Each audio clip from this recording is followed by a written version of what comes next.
Hi friends, ನೋಡಿ ಇವತ್ತು cabbage ಮತ್ತು ಹೆಸರು ಕಾಳು ಸೇರಿಸಿ ಬಸ್ಸಾರು ಮಾಡೋದು ನೋಡ್ಕೊಸ್ತಾ ಇದ್ದೀನಿ. ನಾಟಿ ಸ್ಟೈಲು. ನೋಡಿ, ಇದೀಗ ನಾನು 2 ಅವರ್ ನೆನೆಸಿಟ್ಟಿದ್ದೀನಿ ಹೆಸರು ಕಾಳನ್ನು. ಅದನ್ನು ಇದಕ್ಕೆ ಸೇರಿಸ್ಕೊಂಡು ಸ್ವಲ್ಪ ಸಾಲ್ಟ್ ಹಾಕಿ 2 ವಿಸಿಲ್ಲು ಬರ್ಸ್ಕೊಂಡ್ರೆ ಸಾಕಾಗುತ್ತೆ.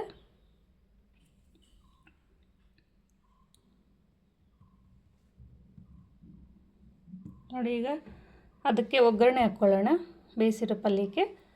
ಆ ಪಲ್ಯಕ್ಕೆ ಮೊದಲಿಗೆ ಸಾಸಿವೆ, ಸ್ವಲ್ಪ ಜೀರಿಗೆ ಸೇರಿಸ್ಕೊಳ್ಳೋಣ. ಸಾಸಿವೆ ಜೀರಿಗೆ ಸಿಡಿದಾದ ನಂತರ 1-2 ಬ್ಯಾಡಗಿ ಮೆಣಸಿನ್ಕಾಯಿ, 1 ಒಣಮೆಣ್ಸಿನ್ಕಾಯಿ ತೊಗೊಂಡಿದ್ದೀನಿ ಒಗ್ಗರಣೆಗೆ. ನೋಡಿ, ಅದರ ಜೊತೆಗೆ 1 ಈರುಳ್ಳಿ ತೊಗೊಂಡಿದ್ದೀನಿ. ಈರುಳ್ಳಿ ಸೇರಿಸ್ಕೊಳ್ಳೋಣ. ಸ್ವಲ್ಪ 4 ಬೆಳ್ಳುಳ್ಳಿ ಹೆಚ್ಚಿಟ್ಕೊಂಡಿದ್ದೀನಿ.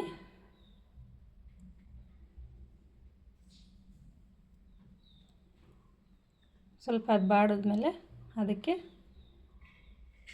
ನಾವು ಬೇಯಿಸಿಟ್ಕೊಂಡಿರೋ ಅಂಥ ಕೋಸು ಹೆಸರು ಕಾಳು ಪಲ್ಯ ರೆಡಿ ಆಗಿಬಿಡುತ್ತೆ. ನೋಡಿ, ಇದರಲ್ಲಿ ಫೈಬರ್ ಜಾಸ್ತಿ ಇದೆ ಫ್ರೆಂಡ್ಸ್. ಇದು ಮನೆಯಲ್ಲಿ ಡಯಟ್ ಮಾಡೋವಂಥವ್ರನ್ನ ಮಾಡಿಕೊಂಡ್ರು ತುಂಬ ಚೆನ್ನಾಗಿ ವರ್ಕೌಟ್ ಆಗುತ್ತೆ ಇದು. ನೋಡಿ, ಇದೀಗ ಪಲ್ಯ ರೆಡಿ ಆಯಿತು. ಸಾಂಬಾರಿಗೆ ಏನೇನು ಬೇಕು ನೋಡ್ಕೊಂಡು ಬರೋಣ ಬನ್ನಿ. ನೋಡಿ, ಮೊದಲಿಗೆ ಒಂದು ಬಾಣಲೆ ಇಟ್ಟು ಸ್ವಲ್ಪ 2-3 ಸ್ಪೂನ್ ಆಯಿಲ್ ಹಾಕಿದ್ದೀನಿ. ಅದಕ್ಕೆ 8 ಒಣಮೆಣ್ಸಿನ್ಕಾಯಿ ತೊಗೊಂಡಿದ್ದೀನಿ, 1 ಟೇಬಲ್ ಸ್ಪೂನ್ ಜೀರಿಗೆ, ಬೆಳ್ಳುಳ್ಳಿ, 1 ಈರುಳ್ಳಿ, ಸ್ವಲ್ಪ ಕೊತ್ತಂಬರಿ, 4-5 ಕಾಳು ಮೆಣಸು, 1 ಟೊಮೆಟೊ, ಸ್ವಲ್ಪ ಹುಣಸೆಹಣ್ಣು. ಇಷ್ಟನ್ನು ತೊಗೊಂಡು ಎಲ್ಲ ಎಣ್ಣೆಯಲ್ಲೇ ಫ್ರೈ ಮಾಡ್ಕೋಬೇಕಿದೆಲ್ಲನೂ. ಎಣ್ಣೆಲಿ ಫ್ರೈ ಮಾಡಿಕೊಂಡು ರುಬ್ಕೋಬೇಕಿದನ್ನು.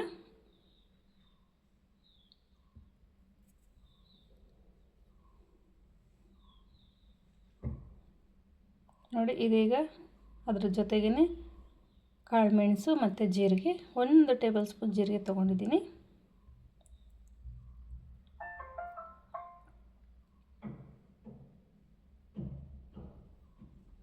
ಅದ್ರಾಗೇ 1 ಈರುಳ್ಳಿ ಸೇರಿಸ್ಕೊಳ್ಳೋಣ. ಎಲ್ಲ ಸ್ವಲ್ಪ ಎಣ್ಣೆಯಲ್ಲಿ ಹುರ್ಕೊಂಡು ರುಬ್ಕೋಬೇಕಾಗುತ್ತೆ. ಅದ್ರಾಗೆ 1 ಟೊಮೆಟೊ ಸೇರಿಸ್ಕೊಳ್ಳೋಣ.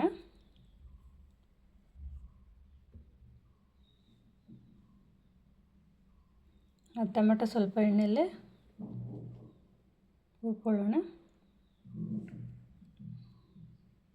ಅದ್ರಾಗೆ ಬೆಳ್ಳುಳ್ಳಿ 4-5 ತೊಗೊಂಡಿದ್ದೀನಿ ಅಷ್ಟೇ. ಸ್ವಲ್ಪ ಹುಣಸೆಹಣ್ಣು,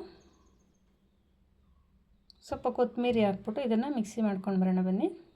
ನೋಡಿ, ಮಿಕ್ಸಿ ಮಾಡಿ ಇಟ್ಕೊಂಡಿರೋದನ್ನು ನಾನು ಕೋಸು ಹೆಸರು ಕಾಳು ಬೇಯಿಸಿದ್ನಲ್ವ, ಅದೇ ನೀರಲ್ಲಿ ಸ್ವಲ್ಪ ಮಸಾಲೆ ಮಿಕ್ಸ್ ಮಾಡಿ ಹಾಕ್ತಾಯಿದ್ದೀನಿ. ಅದಕ್ಕೇ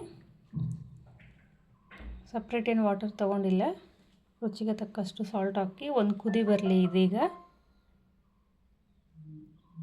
ಅದಕ್ಕೆ ಒಂದು ಒಗ್ಗರಣೆ, ಈರುಳ್ಳಿ, ಸಾಸಿವೆ, ಜೀರಿಗೆ ಹಾಕಿ ಒಗ್ಗರಣೆ ಮಾಡಿದ್ದೀನಿ.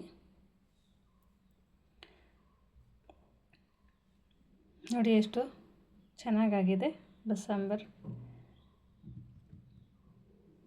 ಸ್ವಲ್ಪ ಕೊತ್ತಂಬರಿ ಆ್ಯಡ್ ಮಾಡ್ಕೊಳ್ಳೋಣ ಕೊನೆಯದಾಗಿ.